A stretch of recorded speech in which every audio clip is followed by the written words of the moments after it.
Sani somporiat Venghlui Branch KTP te kan sport atura kai Inpuahchahna sa to khup meya hei zaina hianin mun sang sport Inpuahchahna akal pui meka turin zaina group te Inpuahchahna kan fangkwal don ani soitong khan naktuk hianin react field ta sport kan nei don ani amun hi kan lati lutuk ngai lo na mun ani tumdanga mun danga te chon lo ti to thin mai la hei kumina hianin react field ta kan han ti don ani amun po enfel to ani anuam don khop maya naktuka hianin Venghlui Branch Christian thalai pol ti chuanin sport limom tak kan nei don ani kalang miang tro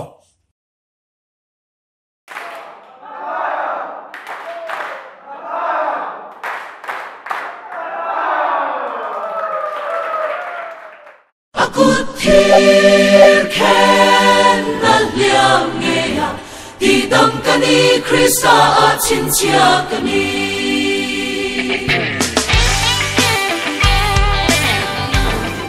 Kehi matai group chairman dealer Foizela el boya kania kum sang ni sompret Venghlui KTP Sport tan hian keni group te hi kum tira takha kani bo se wa bulletin vela kan huang khan gym kalte grassroots te kumtir te tang ha kan tia alon haya group in cloud so na te na yin voi thum lai kan in cloud chuak to in group na tang hi voi ni kan ne ya group na tang hi rong kal tam thei em ai chongi te na hian ha ta kan tia ama ro chu kan tam lu tu ka ani ni min thleng zo lo wa hin biagi na te kan in son chawa in kam member ke malazok te ko sport na ka ke tin aron kala atu pang songkon kan lo me ve ma tin sport na ta hianin thei top karon chwa to na champion ngai po karon tuma sport hi KTP ta hianin an tok thak kan tia chin chun jong zel thak ani sport ni ma mi ko hianin ni ke ni group chong kan sia kan tu pui chu kan chak ke mo kan chak lo mo pathian lo pui na kan thei top karon chwa lo me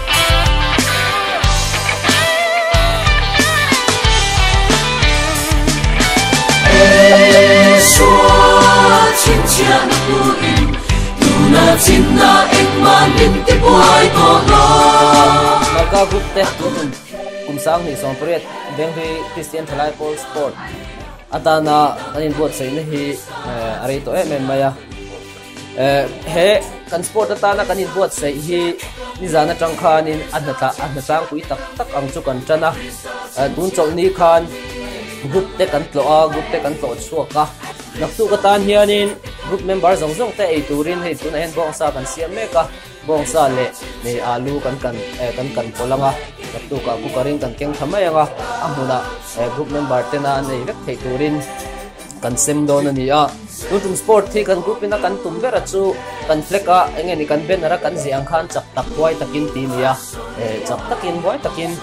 kanon pen chuak dona kan pu tang to maya kan sia theu angin tuma marka group kala hi asing ania kanon sing thaviau don maya jam ngai po kan tuma amaro chu inel na thiang hin te nia group dang ten en bimtlang takin nuam taka kun man kha kan group ina kan thupui ber tuna ta na kan thupui ber fi chu nia he KTP Sport Venghlui Branch Christian thalai polina bot sei tu hi kan urlong na sa mema kan pure mema ni ti kha kan sai du ni klome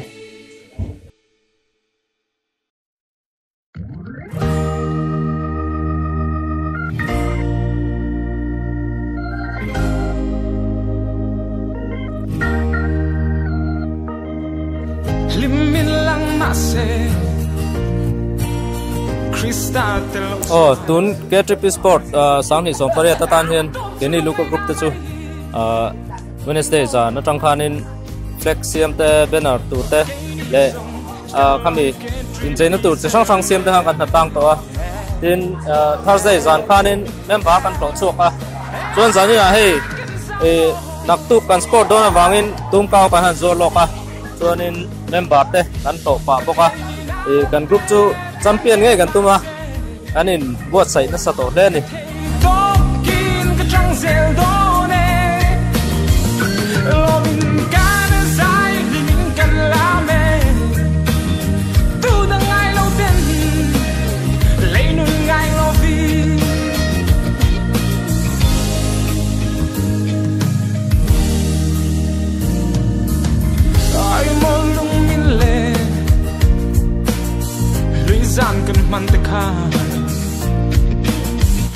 Ini Johanna Group tahi Doing Sport World hianin voi khat ejan hi kan hatlang to rora ta thiaring cement ta thiaring kan hatanga chuanin chu kan sum tuak na chu an deuh mai a Sport World chuan chumi mai ba ka chuanin tun hello reek a sport kan nei tur World hianin thum kan hatlang to ni member kum ho pian kan thok sok tha thei hop mai a member som thum hi kan pe tang pu ni kan hata hian chuan group ko kan pur tlawa kan thei ang tok in kan pu cha ve